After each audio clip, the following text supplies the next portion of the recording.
Hello guys, welcome to my channel. Ang isi-share ko ngayon guys kung paano magkaroon ng Yellow Basket or paano mag-apply ng affiliate. Affiliate ba yung pronounce nun? Bahala na kayo dyan. Okay? Unang gagawin natin is punta tayo sa ating TikTok account. Okay?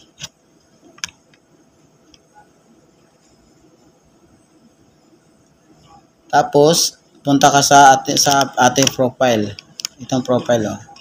Itong profile natin, itong profile. Yan.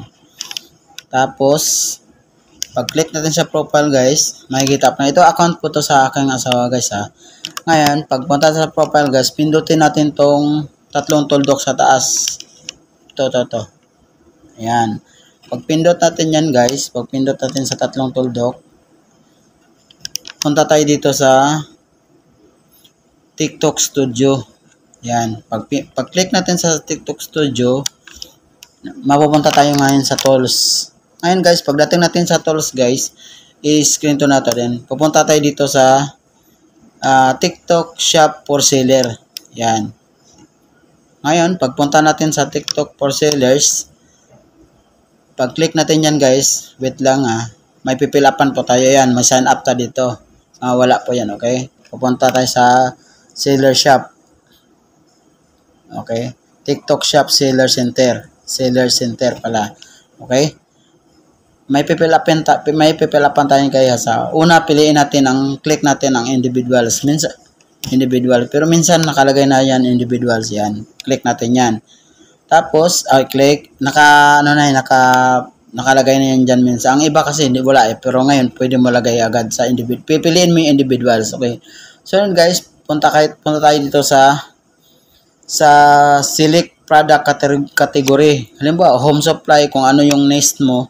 Halimbawa, shoes. Yan. Halimbawa, kung nalagay ko lang shoes. Tapos dito naman sa type of identification, pwede mo ilagay yan, driver's license or voter's ID. Yan, voter's ID pwede. Yan, pwede mo ilagay voter's ID. Ngayon guys, dito sa baba, yun, i-click mo tong plus. Itong plus. I-click mo to. Pag-click mo yan, pipicturean mo yung ID. Harap o likod. Yan, pipicturean mo siya. Tapos, pagdating sa baba, dito rin, ID rin to. sa likod. Basta hinihingi niya yan. Okay? Pagkatapos yan guys, punta kayo sa, sa phone number. Use below or use other. Pindutin mo to yung use below. Yan. Tapos, pagkatapos, lagay mo yung number mo dito. Lagay mo yung number mo dito. Yan. Lagay mo yung number mo. Tapos, paglagay mo sa number guys, ito may email. Pwede mo siya lagyan ng email. Importante din naman yan. Lagay mo sa email. Tapos, paglagay sa email guys, pag enter nyo guys, may code ka na ma-receive sa email mo. Kailangan yung email ilagay mo guys, nakalagin sa CP mo. Kailangan yung ilagay mo, yung naka-email dyan, nakabungad doon sa email address na ilalagay mo. Kasi doon mo makita yung code. Tapos ilagay mo dito yung code. Ilagay mo dito yung code. Dito. Ilagay mo dito yung code. Pagkatapos yan guys, pwede i-check mo to. Ito, yung box na to. Pag-check mo yan guys, pag-check mo yan, yan, pwede ka na mag-submit. Itong submit. Ito, pwede mo i-submit. Yan. Pagkatapos submit yan guys, mag-antay ka ng mag-antay ka ng kalahating oras or isang oras. Pag na-verified ka na, may i-inbox naman sa'yo, mag-notify naman sa'yo. Pag okay na, pag verified ka na sa affiliate guys, makikita mo na siya agad. Okay, lilib na tayo dito ha. Punta tayo sa account ko. Yan, lilib na tayo dito. Pakita ko kung paano malaman ang Yellow Basket. Ayan ha. Hindi ko in-apply muna asawa ko ha. Mag-change ako, lilipat ako sa mismong account ko na may affiliate na siya. Hindi guys, balik muna tayo para makita natin yung Yellow Basket sa account ko. Kaya balik muna tayo dun sa isang account ko. Sa account ng misis ko ha. Ngayon, yan. I-search natin yung account ko guys ha, para makita. Kasi hindi mo makita ang sarili mong account. Pag ikaw mag-click sa video mo, di mo makikita ang Yellow Basket. Kailan gagamit ka ng ibang account para makikita mo yung Yellow Basket. Halimbawa, John Obligar yung yung TikTok account ko ha, ito. Ayan guys, pag nakita mo yan, ito na yung mga affiliate ko guys, oh. Tingnan mo ha, click ko. Yan po ang Yellow Basket, oh. Ito po ang Yellow Basket. Yan. Yan, pag na-verified ka na nun sa in-apply mo o submit mo, may magkaroon ka ng ganyan, okay? Ngayon, sa sunod ituro ko guys kung paano ka gumawa ng mga tulad nito. Hindi ko minsan ang iba nagsasariling video, tapos nilalagyan na lang niya link. Ngayon, ang ginagawa ko guys, yung generate ko lang paano mag-generate ng items para makabenta sa TikTok, okay? Balik na tayo doon sa sa account ko. Ano ba, may Yellow Basket ka na. Okay, balik tayo doon sa account ko. Ituro ko ngayon kung paano magbenta ng mga items, okay? Okay, nandito na tayo sa account ko. Ito na account ko guys ha. Ito ang account ko, John Obligar pa rin ha. Itong 8,201, okay? Ang una gagawin natin guys, ito mga upload ko ng mga items. Ito. Ang gagawin natin guys, kung paano mag-generate ng video or mag-upload ng video na may link na siya. Okay, tuturo ko ngayon na. Ito i-click natin to. Itong box na to. Okay? Ayan, punta tayo sa box na to. Itong arrow, yung TikTok Shop Creator Center guys, ito. Ito. Yan. Yan. TikTok Shop Creator Center. Itong arrow na to, pindutin mo to. Yan. Tiga. Itong arrow na to, pindutin mo to. Yan, pindutin mo yan. Yan, itong arrow na to, pindutin mo yan. Once na may Yellow Basket na guys, may makita na kang ganito. Ito. Yan, Yellow Basket na yan. Pag na-approve ka na doon sa in-applyan mo kanina, pag-submit, yan na ang malalabas na yan dyan. Ngayon, pag pindot natin dito guys, pag pindot natin dyan, lalabas dito tayo sa TikTok Shop Creator Center na tayo. Ngayon guys, ito po yung mga pumapasok na kita. At saka ituturo ko rin yung earnings ko.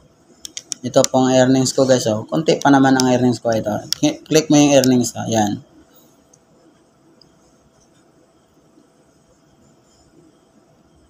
Yan. 137 pa yung pumasok sa akin ngayon na linggo.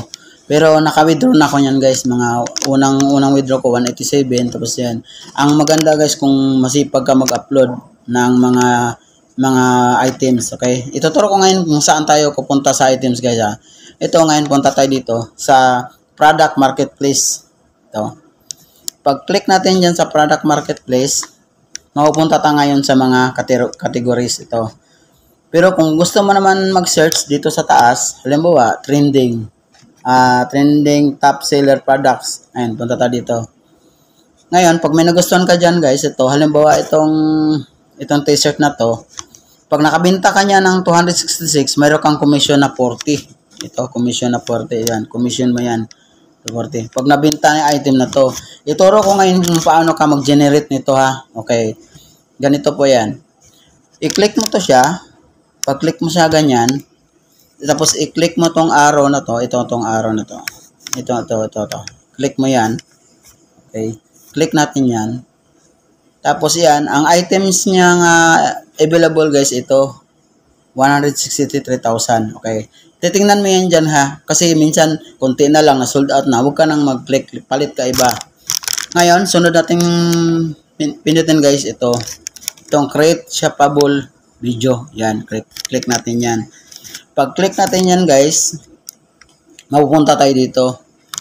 Ang sunod natin gawin guys ito sa create auto generate video. Yan to. Okay.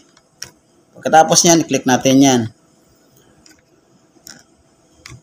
And pag-click natin guys, itong sa taas, itong dapat 100 lang to. To. Kailangan bawasan mo yun kasi 138 dapat 100 lang para siyang mag-generate. Ang gagawin natin is magbawas tayo dito. Pwede rin tayong maggawa ng sariling title dyan or commercial. Pwede mo siyang papalitan mo yung item, ano pangalan, yan. Akin, binabawasan ko lang yan hanggang 100. Di ko sinali yung price. Yan, 100 na siya guys, oh. Yan, 100 na siya. Yan, pwede na tayo create. Okay? Ngayon, limang check dyan. Pwede ka mamili ngayon. Dagdagan natin yun. Huwag ka mapindot ng free shipping kasi yung item natin hindi siya free shipping. Cash on delivery na lang. Tapos, pwede top seller o top rated or best seller. Yan ang ginagawa ko guys. Ngayon, pagkatapos nyan, mag-generate na po tayo. Ito, i-click na natin to. Okay. Pag-click natin dito, mag-compositing na siya. Anday lang tayo guys, tapusin natin 100%. Ganun lang mag-generate ng video or magbenta sa TikTok. Mamaya tuturo ko ngayon paano mag-link.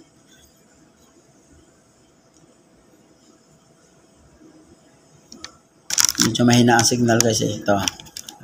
Ngayon, ang sunod mo guys, mamili ka dito sa, di ba nakalagay dyan 6? Ito 6. Sandali. Nakalagay 6. Yun 6. Yan 6. Okay. 6 yan dito lahat. Ito yun. Dito yan. Yan. Dito yun. Mamili ka dyan kung saan. Okay. Ito pipiliin ko sa gitna. Yung pang-5, pang-4. Okay. Ngayon, post mo na sa TikTok. Ito. Nakalagay na post. Click mo to yung post. Okay. Pag-click natin sa post. Wait lang guys ha. Mahina signal.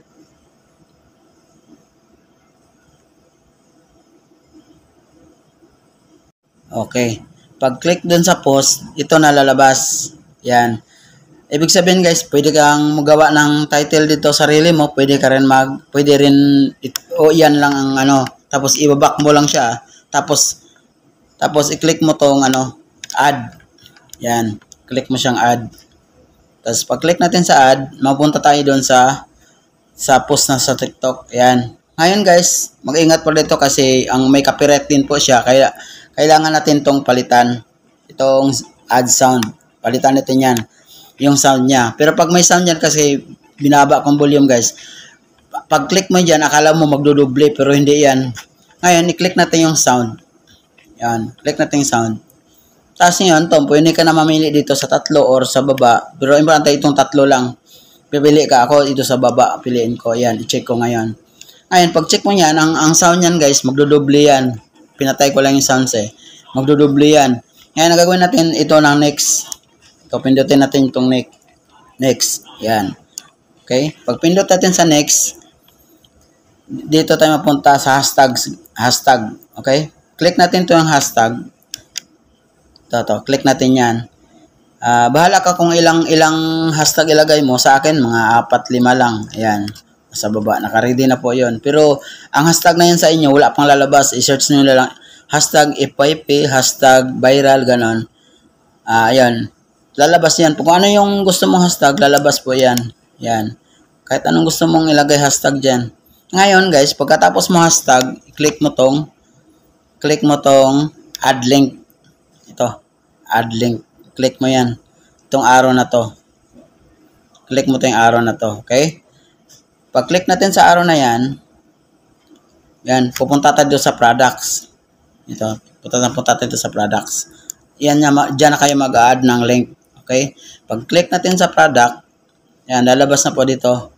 Ngayon, lalabasan, ibaback lang po siya natin. Huwag na tayong mag-add ng ibang link. Kasi, kung halimbawa gawa ka ng sariling video, dito mo siya hanapin. Pag i-click mo siya. Ngayon, nag-generate lang po tayo, baback lang po tayo. Pag back natin guys, okay na yon. Pwede natin i-post sa TikTok natin. Ito. Pag post natin yan, diretso na yan, upload na yan. Ngayon, pag upload yan guys, balik ta sa ating profile. Okay. Balik dito sa dito yan makikita. Yan, dito yan makikita. Lipat mo siya dito. Okay? Yan, ilipat ko siya dito. Ito na po yung ginawa natin. Ipakita natin ha. Yan. Pag ikaw manood guys, wala kang makitang dyan, yellow basket. Okay? Wala kang yellow basket. Yan, tinuturo niya sa daliri. Yellow basket yan. Ito. Yan, tinuturo niya. Yellow basket yan.